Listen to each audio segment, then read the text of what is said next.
Something that seemed unthinkable 2 months ago. Kherson is back in Ukrainian hands.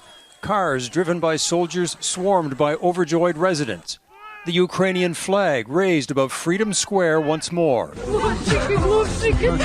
Glory to Ukraine and glory to the heroes, they chant.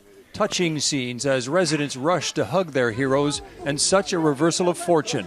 Russians rolled into the city at the beginning of the war, never intending to leave. The counterattacks so stunning, Russian troops fled, leaving behind a warehouse full of ammunition. It's an important victory for Ukraine, and it's completely demoralizing and humiliating for Russian troops. So this is really a turning point in the war in Ukraine right now. A turning point, and strategically crucial that the Russians were forced back across the Dnipro River.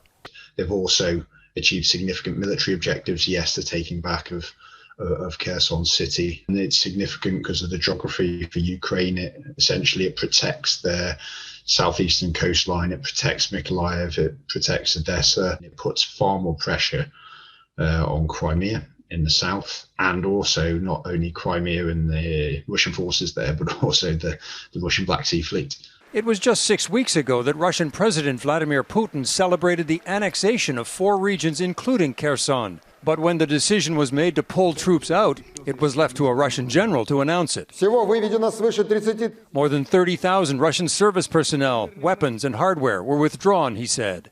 Soon, the winter weather will slow the military campaigns on both sides. A top U.S. general has suggested now would be a good time for diplomacy, for Ukraine to negotiate peace from a position of strength. But Ukraine's president has always made clear his country will keep fighting until all Russian troops are out. Excited, says Yuri Novolchuk. We knew this day would come. Our boys would liberate us. The Russians have left much of Kherson in ruins, and residents know they could be attacked again. But today is a good day. Eric Sorensen, Global News.